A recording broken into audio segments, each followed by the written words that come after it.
बेटा देखो, आज हम लोगों को उपसह संयोजक यौगिकों में पाई जाने वाली समावयवताओं को पढ़ना है। अच्छा, समावयवता नामक शब्द तो इसके पहले भी पढ़ रखा होगा। समावयवता जैसे ही शब्द आता है हमारे दिमाग में एक बात आ जाती है कि आपके पास एक से अधिक फॉर्मूले हैं और उन फॉर्मूलों के अणुसूत्र आपस में कैसे हैं, समान। लेकिन अणुसूत्र के समान होने के बावजूद भी उन यौगिकों के भौतिक और रासायनिक गुण एक दूसरे से कैसे होते हैं, डिफरेंट होते हैं, भिन्न होते हैं, अलग अलग होते हैं। यौगिकों में यह गुण ही कहलाता है समावयवता। और एक ध्यान देने वाली बात और है, जिन यौगिकों में समावयवता का गुण पाया जाता है ऐसे यौगिकों को कहते हैं समावयवी यौगिक। समावयवता अगर आप ध्यान दोगे तो लिखा है समावयवता, समान अवयव होने वाला गुण या समान अवयव होने का गुण। समान अवयव होने का गुण ही कहलाता है समावयवता। अब क्योंकि समावयवता इसके पहले भी आपने पढ़ रखी है, मैं समावयवता की परिभाषा पे ज्यादा जोर देने वाला नहीं, मैं उसको डायरेक्टली पढ़ के सुना देता हूं। क्या लिखा हुआ है, समावयवता को आइसोमेरिज्म बोलते हैं।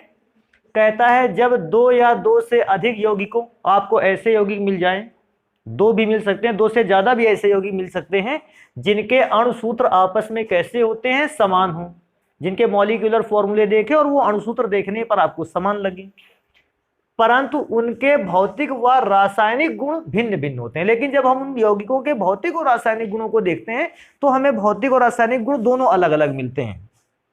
पहले कंपाउंड के भौतिक और रासायनिक गुण अलग, दूसरे कंपाउंड के भौतिक और रासायनिक गुण अलग, देखने में दोनों का मॉलिक्यूलर फॉर्मूला सेम था।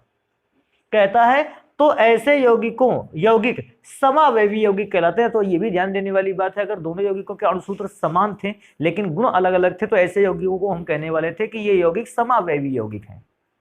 और साथ में लास्ट लाइन लिखी, समावयवी यौगिक कहलाते हैं तथा इस गुण को क्या कहते हैं, समावयवता। किस गुण को, मॉलिक्यूलर फॉर्मूला सेम रखने का लेकिन गुण एक दूसरे से अलग रखने का, इस प्रवृत्ति को कहते हैं समावयवता। इस गुण को कहते हैं समावयवता, या इसका बोल सकते हैं इस विशेषता को समावयवता कहते हैं। अच्छा, क्या है, पिछले चैप्टरों में हमने समावयवता के कई प्रकार पढ़े हैं, लेकिन क्योंकि हम लोगों के चैप्टर का नाम है उपसह संयोजक यौगिक, हम इस चैप्टर में केवल उन समावयवताओं को ही अध्ययन में रखेंगे जो समावयवताएं उपसह संयोजक यौगिकों में देखने को मिलती हैं। कैसे कैसे, मैंने लिख भी रखा है। उपसह संयोजक यौगिकों में प्रमुख रूप से दो प्रकार की समावयवताएं पाई जाती हैं। वैसे मैं ये नहीं बोलता कि समावयवता केवल दो प्रकार की होती है, बहुत प्रकार की समावयवताएं होती होंगी, लेकिन अगर हम अपने इस चैप्टर को अध्ययन में लाएं, इस चैप्टर के अकॉर्डिंग समावयवता को देखें तो हमारे पास समावयवताएं केवल मुख्य रूप से दो प्रकार की हैं। पहली समावयवता क्या होती है, संरचनात्मक समावयवता, और दूसरे प्रकार की समावयवता होती है त्रिविम समावयवता। अब थोड़ा सा यहां भी ध्यान देने वाली बात है, संरचनात्मक समावयवता के चार भाग हैं। कौन कौन सा भाग है, आयनन समावयवता, दूसरा भाग है जल योजन या विलायक समावयवता कहते हैं, तीसरा है उपसह संयोजक समावयवता, और चौथा है बेटा बंधन या बंधनी समावयवता। और दूसरे प्रकार की समावयवता क्या थी, त्रिविम समावयवता। और त्रिविम समावयवता के दो भाग हैं, ज्यामितीय समावयवता और प्रकाशिक समावयवता। अब एक बात यहां से बिल्कुल क्लियर कर देने लायक है, संरचनात्मक समावयवता के ये चार भाग जितने एग्जाम में नहीं पूछे जाते हैं उससे कहीं ज्यादा त्रिविम समावयवता के दो भाग पूछे जाते हैं एग्जाम में। अगर हम देखें तो ये दो भाग जो एग्जाम के दृष्टिकोण से है बहुत ही इंपॉर्टेंट है। आपको अधिकांश समावयवताओं पर अगर क्वेश्चन मिलेगा तो मैं ये नहीं कहता सारे के सारे क्वेश्चन इसी पर मिलेंगे, ज्यादातर ज्यामितीय समावयवता या प्रकाशिक समावयवता पर ही बेस्ड क्वेश्चन होगा। अभी एक चीज काम कर लेते हैं, एक एक समावयवता को पढ़ते हैं। सबसे पहले संरचनात्मक समावयवता, फिर उसके जितने भी पार्ट हैं वो सारे के सारे पढ़ेंगे, फिर पढ़ेंगे त्रिविम समावयवता, और फिर उसके दोनों पार्टों को पढ़ेंगे। तब हम उपसह संयोजक यौगिकों में पाई जाने वाली हर एक प्रकार की समावयवता को पढ़ चुके होंगे।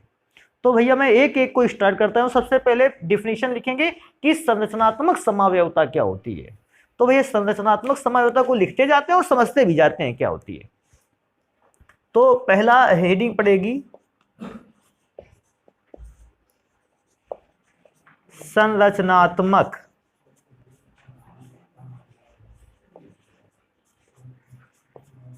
समावयवता।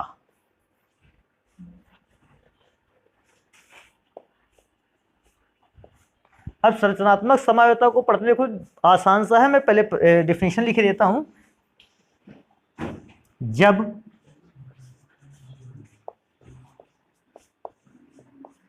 दो या दो से अधिक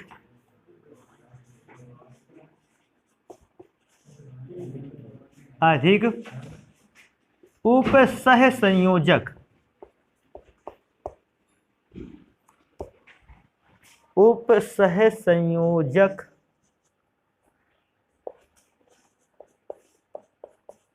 बेटा यौगिकों लिखा है, यौगिकों के अणुसूत्र समान होते हैं।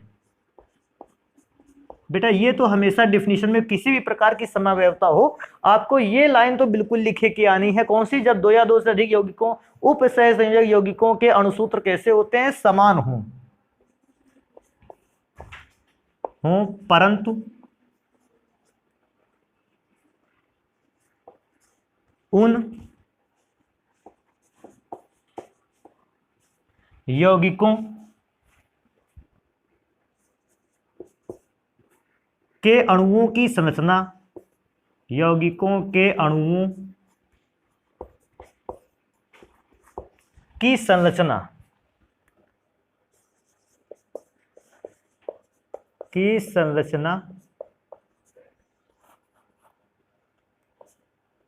एक दूसरे से अलग होती है। संरचना एक दूसरे से अलग होती है।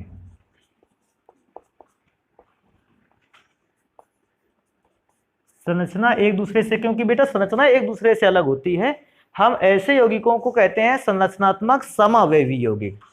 अलग होती है ऐसे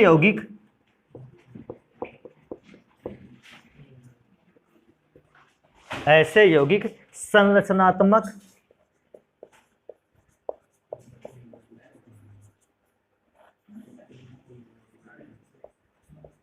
समावयवी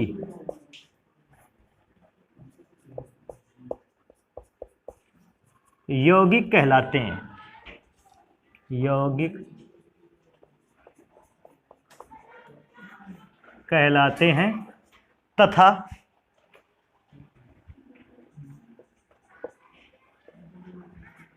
इनका यह गुण का मतलब है संरचना को डिफरेंट बनाने का गुण, संरचना को बदल देने का जो गुण होता है, यह गुण संरचनात्मक समावयवता कहलाती है। संरचनात्मक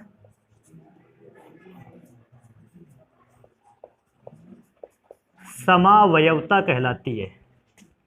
समावयवता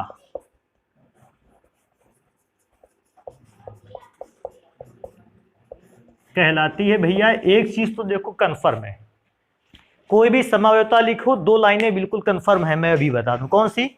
पहली वाली लाइन, जब दो या दो से अधिक उपसह संयोजक यौगिकों के अणुसूत्र कैसे होते हैं? समान होते हैं परंतु। यहां तक तो ऊपर समावयवताओं में से लाइन फिक्स होती है और लास्ट में कौन सी लाइन फिक्स होती है? कहता है लास्ट में जब आप बता दोगे समावयवी यौगिक कहलाते हैं, फिर इसके बाद आएगा तथा इनका यह गुण संरचनात्मक समावयवता कहलाता है। भैया जिस प्रकार की समावयवता होगी, आयनन समावयवता होगी तो आयनन समावयवता कहलाता है ये गुण, जल योजन समावयवता होगी तो जल योजन समावयवता कहलाता है। तो आप देखोगे कि समावयवता में बहुत सारा पार्ट जो है वो सेम रिपीट होता चला जा रहा है, लेकिन इंपॉर्टेंट पार्ट क्या है? इंपॉर्टेंट पार्ट है कि दो यौगिक जिनको देखने में उनके मॉलिक्यूलर फॉर्मूले सेम लग रहे हैं, हमको ऐसा लग रहा है कि फॉर्मूले सेम होंगे तो उनके गुण भी सेम होंगे, लेकिन जब मैं उनकी प्रॉपर्टी चेक करने चला जाता हूं तो वो प्रॉपर्टी डिफरेंट मिलती है। कौन सी प्रॉपर्टी डिफरेंट मिलती है? अगर संरचना डिफरेंट मिलती है तो संरचना डिफरेंट क्योंकि मिल रही है, ऐसी समावयवता को हम कौन सी समावयवता कहेंगे? संरचनात्मक समावयवता। जो भी चीज डिफरेंट मिलती है उसी प्रकार की समावयवता है। संरचना अगर डिफरेंट मिल रही, संरचनात्मक समावयवता है। अदर कोई चीज डिफरेंट मिलती तो उस प्रकार की समावयवता होती। तो ये संरचनात्मक समावयवता है, क्योंकि हम जानते हैं संरचनात्मक समावयवता हमें कितने प्रकार की पढ़नी है, 4। वैसे संरचनात्मक समावयवता होती तो है 6 प्रकार की, लेकिन बेटा बाकी के 2 प्रकार की संरचनात्मक समावयवता क्योंकि हमारे कोर्स से अलग है या हमारे कोर्स में नहीं पाई जाती है, या ऐसा बोल सकते हैं एनसीईआरटी का पैटर्न पढ़ने वाले स्टूडेंट, उन 2 संरचनाओं से हमारा कोई मतलब नहीं है। इसीलिए मैंने वो 2 संरचनाएं आपको नहीं लिखाई हैं, क्योंकि हमारे एनसीईआरटी जो पैटर्न है उस पर आधारित जितनी भी संरचनाएं थी, समावयवताएं थी, वो मैंने सारी की सारी समावयवता आपको लिखवा दी है। तो अब क्या करेंगे, क्योंकि संरचनात्मक समावयवता की डिफिनीशन लिख चुके हैं, हम पहली समावयवता को पढ़ना स्टार्ट करेंगे कि आयनन समावयवता क्या होती है, और इंपॉर्टेंट रोल प्ले करेगा इसका एग्जाम्पल भी, क्योंकि समावयवता आपको आता है ये इंपॉर्टेंट है, लेकिन अगर आपको एग्जाम्पल नहीं आता है तो फिर काफी प्रॉब्लम आने वाली है। तो स्टार्ट करेंगे, सबसे पहले पढ़ेंगे आयनन समावयवता। तो भैया यहां हेडिंग डाल देंगे आयनन समावयवता। बेटा इसको बोलते हैं आयनाइजेशन,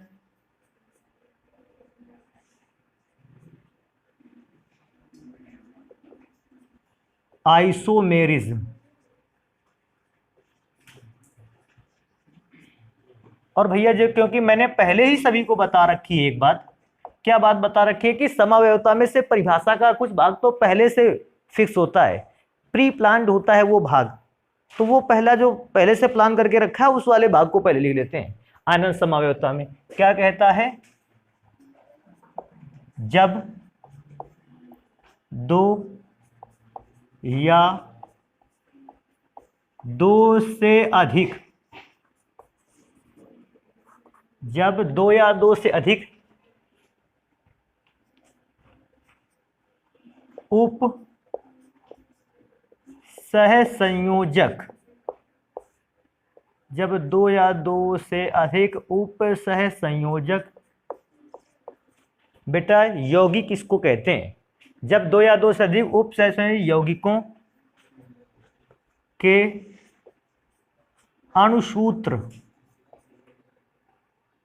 समान होते हैं या समान हों, परंतु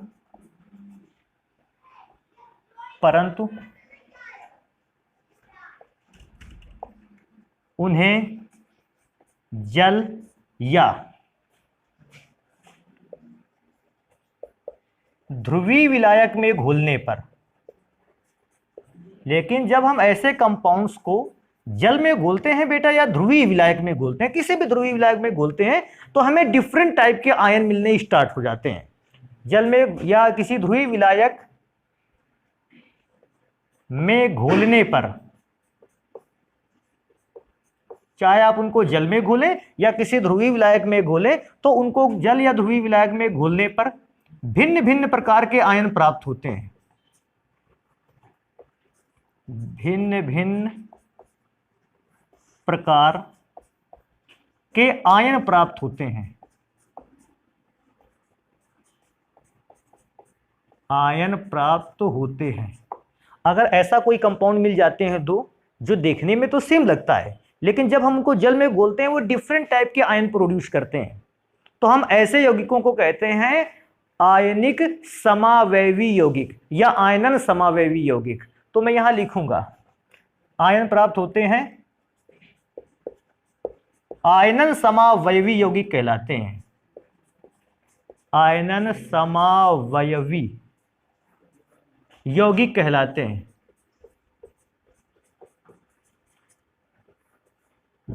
यौगिक कहलाते हैं। और बेटा ये भी तो लिख दिया जाए, इस गुण को क्या कहते हैं, आयन को डिफरेंट टाइप से प्रोड्यूस करने के गुण को कहते हैं आयनन समावयवता। तो मैं क्या बोल रहा था, लास्ट वाली लाइन का भी तकरीबन पार्ट फिक्स रहता है, तो उसको भी लिखेंगे, इस गुण को, कौन से गुण को, डिफरेंट टाइप के आयन प्रोड्यूस करने के गुण को आयनन समावयवता कहते हैं, आयनन समावयवता कहते हैं, यही लिखे देते हैं, आयनन समावयवता कहते हैं। और बेटा जल्दी से एक काम कर लेते हैं, इसके फॉर्मूले को या एग्जाम्पल को चेक कर लेते हैं, आखिर हम आयनन समावयवता में से कौन से एग्जाम्पल को लिख सकते हैं। तो बेटा देखो मेरे पास एक एग्जाम्पल है, कैसा एग्जाम्पल है, लिखा है CONH3 का होल 5 ClSO4, ये एक कंपाउंड लिखा हुआ है। अच्छा ये बताओ नामकरण तो इसका हो जाएगा ना, कर लोगे ना नामकरण, आयुपेशी नामकरण जानते हो, और भी कोई प्रॉब्लम नहीं, नाम भी चाहो तो लिख सको, क्योंकि हमको यहाँ बेटा समावयवता को दिखाना है, हम केवल उस पर ध्यान देने वाले हैं। एक बेटा दूसरे प्रकार का भी कंपाउंड हमारे यहाँ है, CONH3 का होल 5 SO4 और ब्रैकेट के बाहर लिखा हुआ है Cl। अब हमको ये दो कंपाउंड मिलते हैं। अब देखने से देखो फॉर्मूला क्यों सेम है, कोबाल्ट एक है, कोबाल्ट एक है, NH3 का होल 5 है, NH3 का होल 5 है, SO4 है, SO4 है, Cl है, और भैया Cl भी अवेलेबल है। मैं क्या देखता हूं, दोनों का मॉलिक्यूलर फॉर्मूला सेम है, अवयवों की संख्या दोनों और आपस में समान है। लेकिन प्रॉब्लम क्रिएट क्या होती है बेटा, अगर हम इस कंपाउंड को जल या किसी ध्रुवीय विलायक में घोलें, देखते हैं जल या किसी ध्रुवीय विलायक में घोलने पर क्या इफेक्ट उत्पन्न होता है।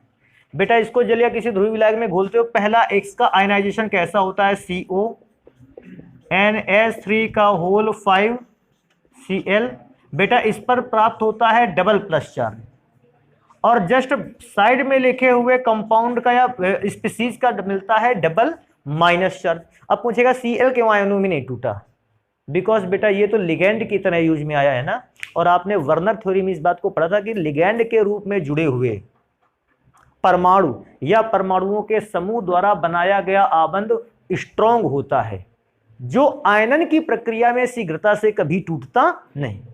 तो मैंने भैया अंदर रखे हुए Cl को तोड़ा भी नहीं आयनों के फॉर्म में, क्यों, उसका बॉन्ड इतना स्ट्रांग है कि वो आयनाइज नहीं होने वाला है। लेकिन जस्ट अगर अलग फॉर्मूला, दूसरा फॉर्मूला देखते हैं, देखो दूसरे फॉर्मूले में क्या होता है। दूसरे फॉर्मूले में अगर फॉर्मूले को कंप्लीट करेंगे तो NH3 का होल 5 SO4 लिखा रहेगा, और बेटा इस पर आएगा सिंगल प्लस चार्ज, और साथ में रहेगा Cl माइनस चार्ज। अभी देखो दोनों कंपाउंड्स में, दोनों का कंपाउंड का फॉर्मूला तो सेम था, लेकिन जब मैंने उनका आयनन करवाया, देखो इसमें से SO4 माइनस आयन मिला है, उसमें कौन सा मिला है, Cl माइनस आयन। इसमें से ध्यान देने वाली बात है CONH3 का whole 5 Cl double positive charge के साथ आयन मिला हुआ है। इसमें से कौन आयन मिला है, CONH3 का whole 5 SO4 single positive charge के साथ आयन मिला है। तो मैं क्या देखता हूं, दोनों फॉर्मूले देखने में सेम लगते थे, लेकिन दोनों ने आयन अलग अलग किया, अलग अलग प्रकार से आयनों को प्रोड्यूस किया। ऐसी समावयवता को हम कहते हैं आयनन समावयवता। समझ जाएंगे आयनन समावयवता को कैसे करना है, एग्जाम्पल याद रहना चाहिए थोड़ा सा, क्योंकि ये ज्यादा इंपॉर्टेंट रोल करता है वहां पे प्ले। अभी नेक्स्ट प्रकार की समावयवता को देखते हैं, लिखा है जल योजन या विलायक समावयवता। तो भैया नेक्स्ट हेडिंग डाल देते हैं, अगले प्रकार की समावयवता है जल योजन,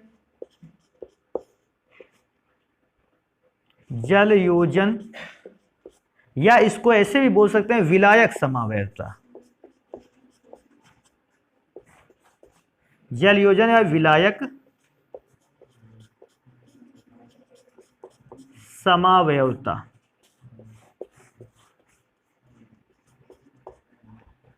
तो इसको जल्दी से स्टार्ट करते हैं, पहले लिखते हैं साथ में समझते भी जाते हैं क्या कहता है। फिर से वहीं से डेफिनेशन स्टार्ट हो गई, जब दो या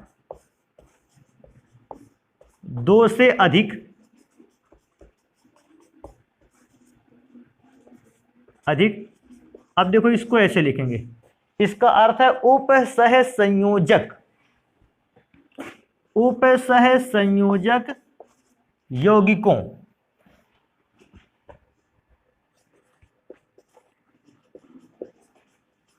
के अणुसूत्र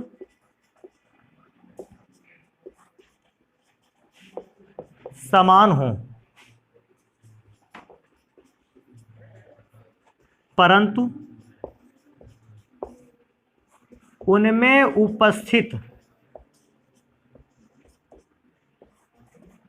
उपस्थित जल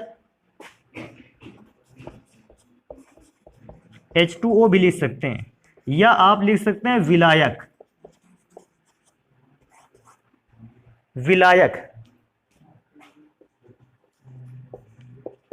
भिन्न भिन्न रूपों में जुड़ा हो। जल जो है वो दो डिफरेंट टाइप से जुड़ा हो, तो हम उस डिफरेंट टाइप को भी लिखेंगे। कैसे डिफरेंट टाइप से जुड़ा हो, तो मैंने लिखा है जब दो या दो से अधिक उपसह संयोजक यौगिकों के अणुसूत्र समान हो, परंतु उनमें उपस्थित जो जल होता है या विलायक जो होता है वो भिन्न भिन्न रूपों में यौगिक के साथ जुड़ा हो, यौगिक के साथ जुड़ा हो। बेटा कोई कोई तो ऐसा भी लिख सकता है जुड़ा हो ना, ऐसा अगर आप जुड़ा हो ना लिखना चाहें तो जुड़ा हो को लिख सकते हैं योजित हो। योजित होने का मतलब भी हो जुड़ा होना ही है। तो अगर ऐसा लिख सकते हैं कि जल जो है वो भिन्न भिन्न रूपों में यौगिक के साथ योजित हो या जुड़ा हुआ हो, क्योंकि जुड़ा हुआ शब्द जो होता है ये सभी बच्चे पहचान जाते हैं। योजित शब्द भी वैसा ही है, तकरीबन काम करता है, लेकिन योजित शब्द कुछ समझ पाते हैं कुछ नहीं समझ पाते हैं। जुड़ा हो ऐसे यौगिकों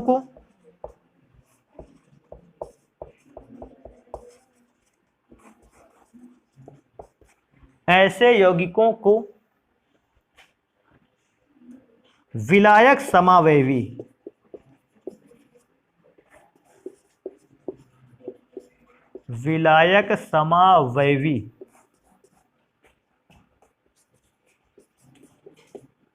कहते हैं, जबकि जल का डिफरेंट टाइप से जुड़ने की प्रक्रिया को कहते हैं जल योजन या विलायक समावयवता। जबकि इस गुण का मतलब है जल का डिफरेंट टाइप से जुड़ने का गुण, जबकि इस गुण को जल योजन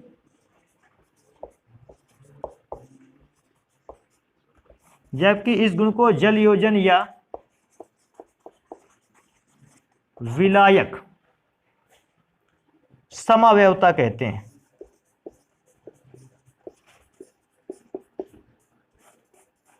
समावयवता कहते हैं। अच्छा क्या है कि कभी कभी डेफिनेशन से लिखी हुई चीज सामान्य रूप से समझ में आना बंद हो जाती है। समझ में आना कैसे बंद हो जाती है, क्योंकि हमने कंपाउंड्स को लिख तो रखा होता है लेकिन हमने देखा नहीं कि आखिर इस टाइप से कंपाउंड होगा कैसा। देखते हैं कैसा कंपाउंड होगा। इसका एग्जाम्पल रखते हैं याद भैया हमेशा। एक कंपाउंड है बेटा मेरे पास CrH2O का होल 6, और भैया बाहर लिखा हुआ है Cl3। और भी अच्छा कर लेते हैं इसको, ऐसा का फॉर्मूला, ये 6 कम अच्छा दिख रहा है, इसको सही करेंगे, ऐसा फॉर्मूला है। अगर नाम भी पढ़ने का नाम आएगा तो ऐसा का पढ़ेंगे hexa aqua chromium third chloride, अगर ऐसा पढ़ेंगे। और इस फॉर्मूले को देखो कहते हैं जल डिफरेंट टाइप से जुड़ा है। कैसे जल डिफरेंट टाइप से जुड़ा है? अभी जल के जितने भी अणु हैं केंद्रीय धातु परमाणु के साथ कौन से बॉन्ड से जुड़े हैं? उपसह संयोजक आबंध से जुड़े हैं या लिगेंड के रूप में जुड़े हैं। और मैंने इसी फॉर्मूले को देखो कैसे लिख रखा है, इसी फॉर्मूले को मैंने लिख रखा है दूसरे रूप में, COH2O का होल 5 Cl बाहर Cl2 इंटू H2O। अब ध्यान देने वाली बात है बेटा, देखो इन दोनों फॉर्मूलों में से मैं पहले गिनना स्टार्ट करता हूं। फॉर्मूले में क्या अवयवों की संख्या समान है? क्रोमियम एक बार है, क्रोमियम वहां भी एक बार है Cr। H2O 6 बार है, 5 बार यहां एक बार बाहर, 6 बार है। Cl 3 बार है, एक बार और बाकी के 2 बार वहां लिखा है, इसका मतलब 3 बार Cl भी अवेलेबल है। मैं दोनों को पढ़ना स्टार्ट करता हूं। क्या इसमें से जितनी भी बार H2O लगा है वो किसके रूप में लगा है? लिगेंड के रूप में जुड़ा है। लेकिन बेटा इस बार 5 H2O तो लिगेंड के रूप में जुड़े हैं, लेकिन बचा हुआ एक H2O जो है वो आयन मंडल के रूप में या आयनिक मंडल के रूप में जुड़ा है। तो मैं क्या सोचता हूं, यहां आयनिक मंडल के रूप में जुड़े हुए H2O अणुओं की संख्या 0 और यहां आयनिक मंडल के रूप में जुड़े हुए H2O अणुओं की संख्या 1। तो मैं क्या देखता हूं, दोनों में से H2O के जुड़ने का जो तरीका है, जो क्रम है, वो दोनों कैसे हैं, डिफरेंट है। और मैंने वही बात तो लिख रखा है कि उपस्थित जल या विलायक भिन्न भिन्न रूपों में जुड़ा होता है। यहां लिगैंड के रूप में जुड़ा है, यहां लिगैंड के रूप के अतिरिक्त आयनिक मंडल के रूप में भी जुड़ा हुआ है।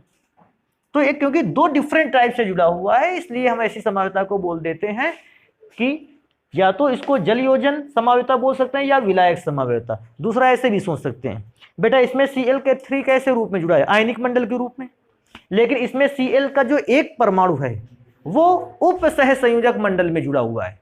तो Cl का भी जुड़ने का तरीका डिफरेंट होता चला जा रहा है। लेकिन मेनली हम किसके तरीके को देखते हैं, जल के तरीके को। मैं ClAl के तरीके पर विश्वास ज्यादा नहीं रखता है, क्योंकि जल योजन समाव्यता है, हम मेनली देखते हैं वाटर मॉलिक्यूल किस एंगल से जुड़ रहा है। तो वाटर मॉलिक्यूल इन दोनों फॉर्मूले में अलग अलग तरीके से जुड़ा है। एक में सारे के सारे वाटर मॉलिक्यूल लिगैंड के फॉर्म में जुड़े हैं, जबकि दूसरे में सारे के सारे वाटर मॉलिक्यूल लिगैंड के फॉर्म में नहीं जुड़े हैं, बल्कि कुछ कोष्ठक से कहां लिखे हुए हैं, बाहर।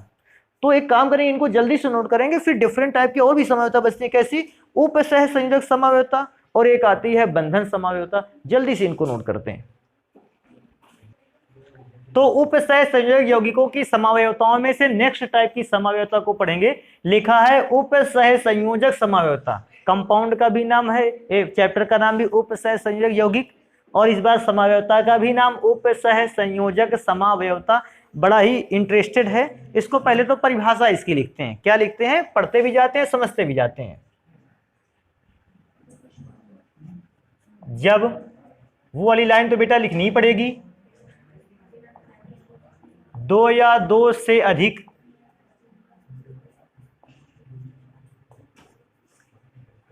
जब दो या दो से अधिक उपसह संयोजक यौगिकों के अणुसूत्र समान हो, अणुसूत्र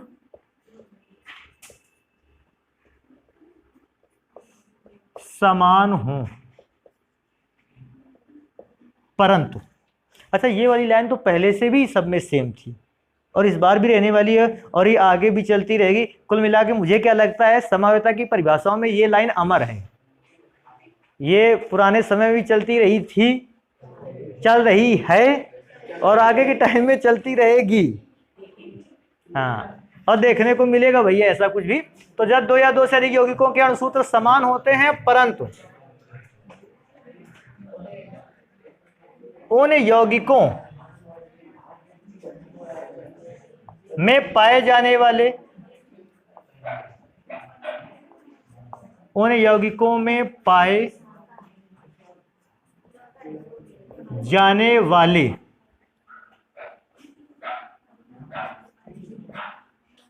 लिगैंड आपस में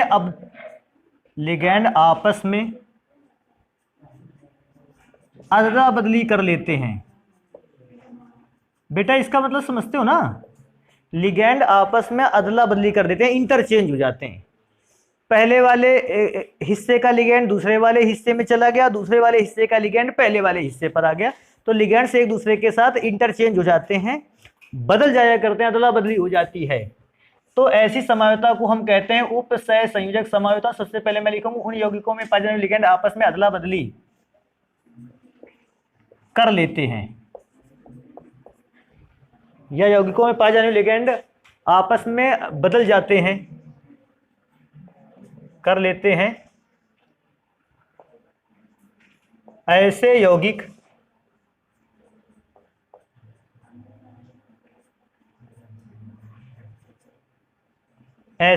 कहलाते हैं उप सह संयोजक, या ऐसा लिख सकते हैं यौगिकों में इस प्रकार की समाव्यवता को, इसको हटाते हैं, बदला कर लेती हैं। यौगिकों में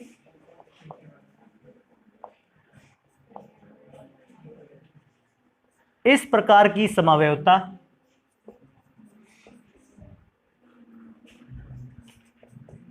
की समावयवता, यौगिकों में इस प्रकार की समावयवता को उपसह संयोजक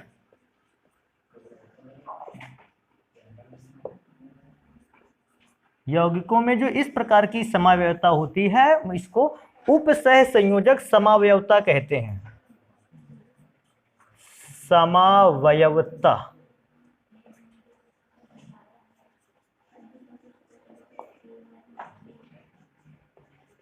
कहते हैं।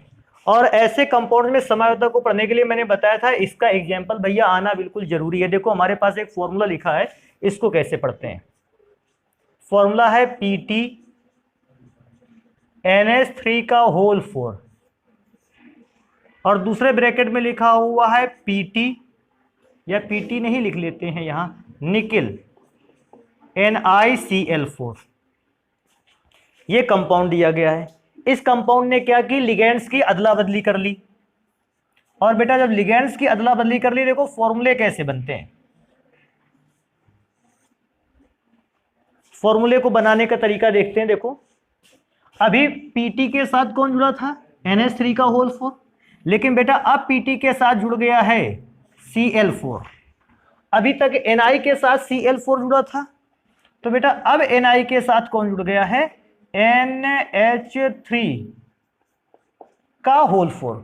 तो इस प्रकार से आप कंपाउंड को आसानी से इंटरचेंज कर सकते हो। तो आपने देखा इसमें से, इस कंपाउंड में जो दो कंपाउंड हमारे पास लिखे थे, इनमें से हुआ क्या, प्लेटिनम अभी NH3 के साथ जुड़ा था, एमीन ग्रुप के साथ कंपाउंड में जुड़ा था। ये प्लेटिनम जुड़ गया Cl के साथ, अर्थात लिगेंड की क्या हो गई, अदला बदली हो गई।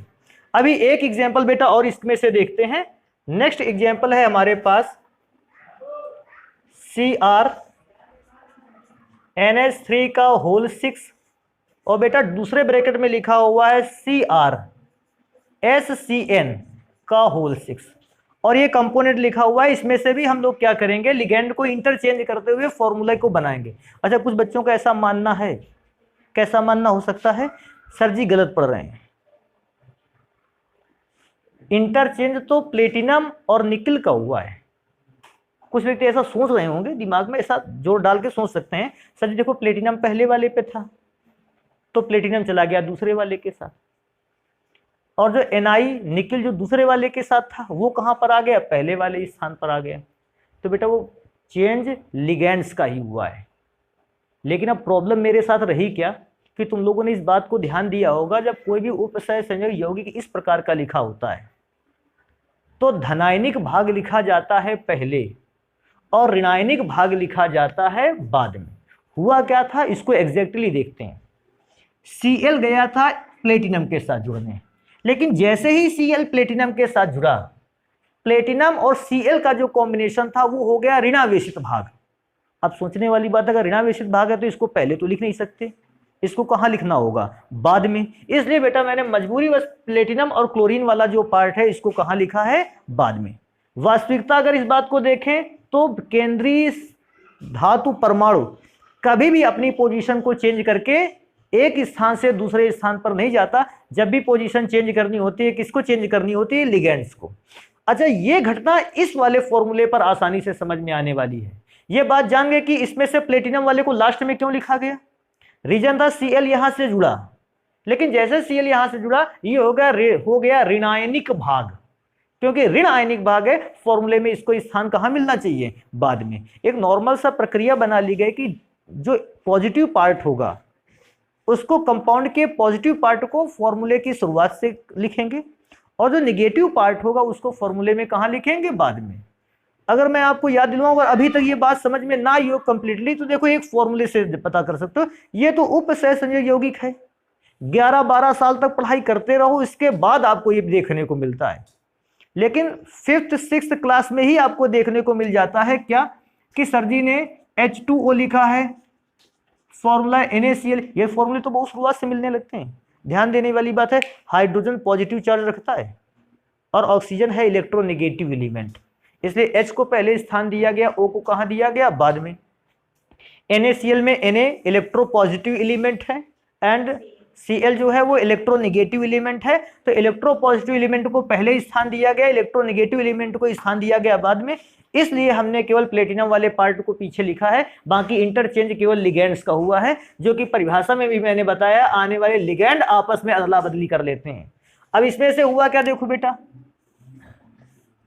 इस फॉर्मूले को समझने की बात है कि देखना है तरीका क्या है इसका। बेटा Cr लिखा हुआ है पहले ही ब्रैकेट में, NH3 में से हुआ क्या, NH3 में यहां NH3 बचे 4, 2 NH3 कहां चले गए, 2 NH3 उसके पास चले गए, लेकिन उसने भी कहा हम भी हिसाब बराबर रखेंगे, अपने पास से 2 SCN थायोसाइनेटो बोलते हैं इसको इधर भेज दिया, अर्थात SCN का होल ट्वाइस। अब ध्यान देने वाली बात है, अगर 2 SCN इधर भेज दिए हैं, इसने भी तो 2 NH3 उधर भेजे थे, फॉर्मूला क्या बनेगा, पहले क्या लिखते हैं, क्रोमियम, बचता है SCN और लास्ट में लिख दे SCN का होल 4 NH3 का होल ट्वाइस, ये फॉर्मूला बन गया। अब इसमें से साफ दिखता है क्या कि लिगेंड इंटरचेंज कर रहे हैं अपने स्थानों को, 2 लिगेंड यहां से उधर भेज दिए गए और उसके बराबरी में या एवज में यहां से 2 लिगेंड उधर भेज दिए गए, तो लिगेंड्स ने एक दूसरे के साथ क्या कर लिया, इंटरचेंज कर लिया, अदला बदली कर ली। यौगिकों में इस प्रकार की समावयवता को ही हम कहते हैं उपसह संयोजक समावयवता। तो संरचनात्मक समावयवता में एक अभी और समावयवता रह जाती है, बंधन समावयवता, उसको भी लिखेंगे।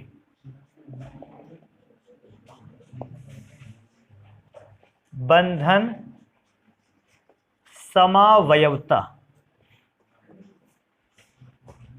जिसको कहते हैं बॉन्डिंग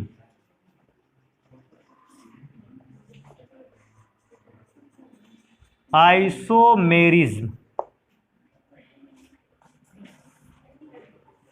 और मैं तो सोचता हूं बंधन समावयवता को भी लिखते जाते हैं, पढ़ते जाते हैं और साथ में समझते हुए इसको कंप्लीट करते हैं जल्दी से।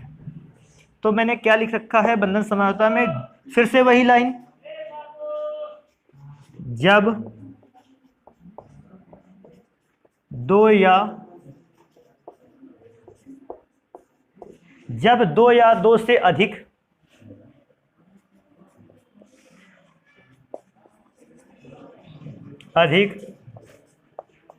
उपसह संयोजक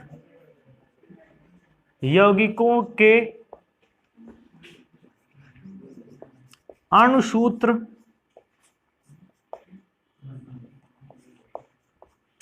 समान हो या आपस में समान हो,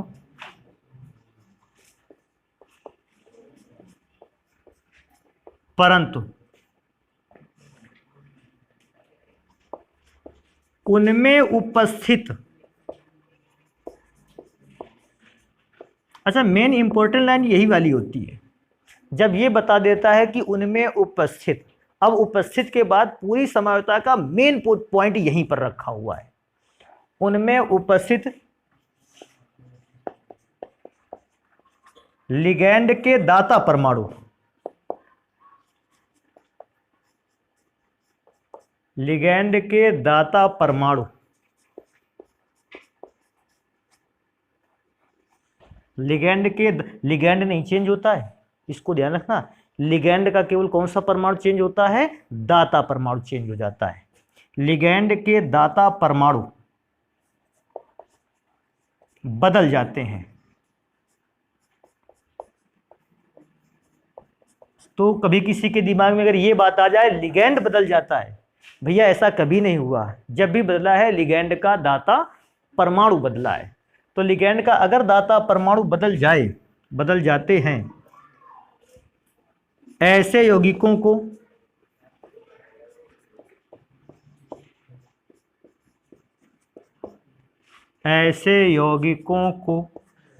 बंधन समावयवी कहते हैं, ऐसे यौगिकों को बंधन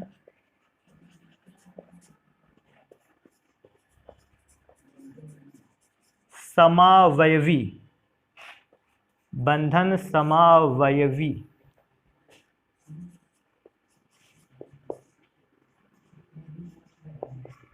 कहते हैं। और बेटा ऐसा भी तो लिख सकते हैं, तथा इस प्रकार की समवायता को कहते हैं बंधन समवायता। तो इसी में से लाइन में जोड़ देते हैं, क्या जोड़ते हैं, तथा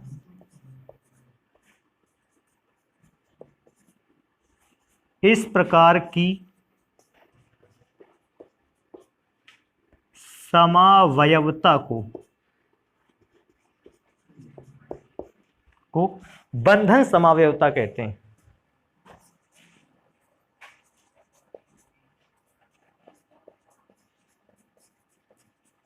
समवायता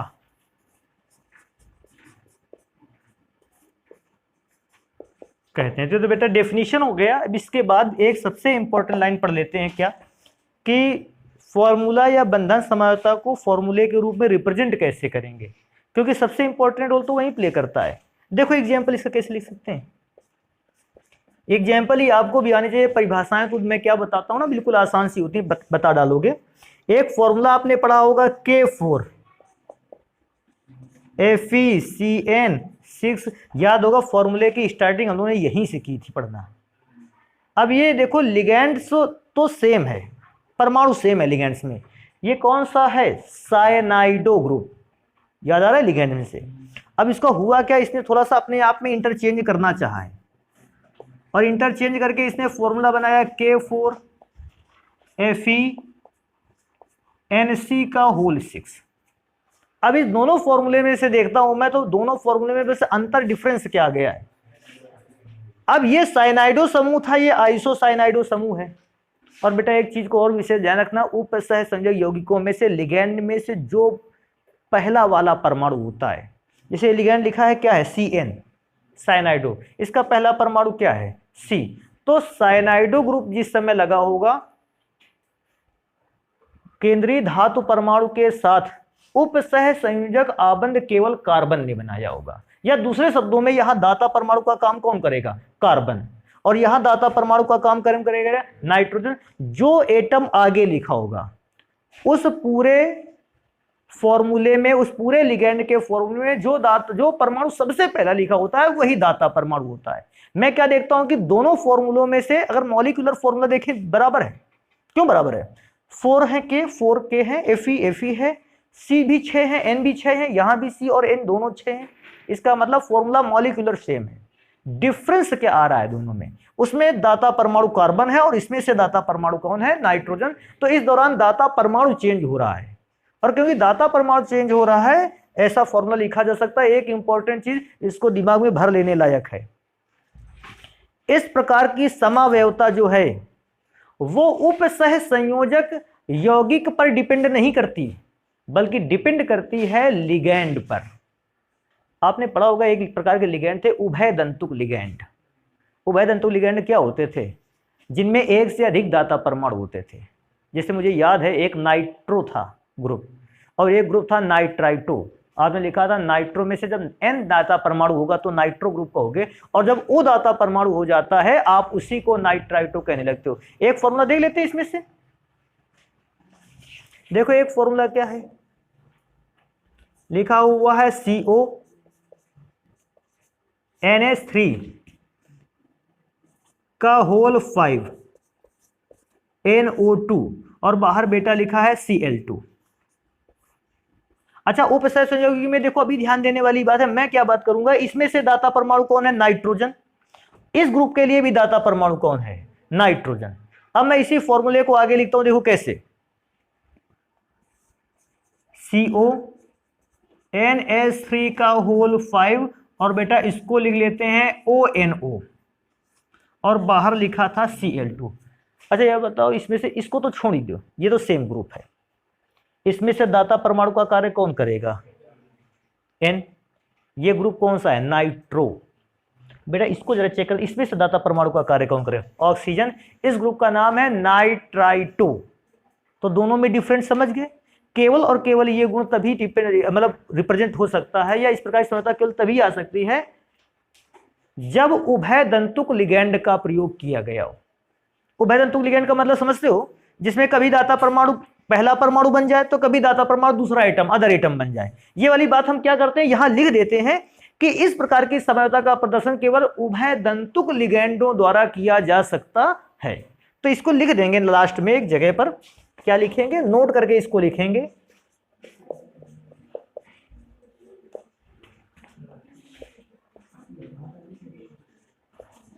इस समावयवता, इस समावयवता का प्रदर्शन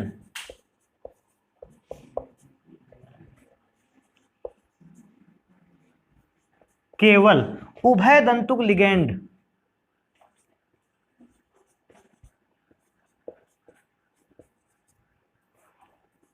उभय दंतुक लिगेंड्स द्वारा किया जा सकता है।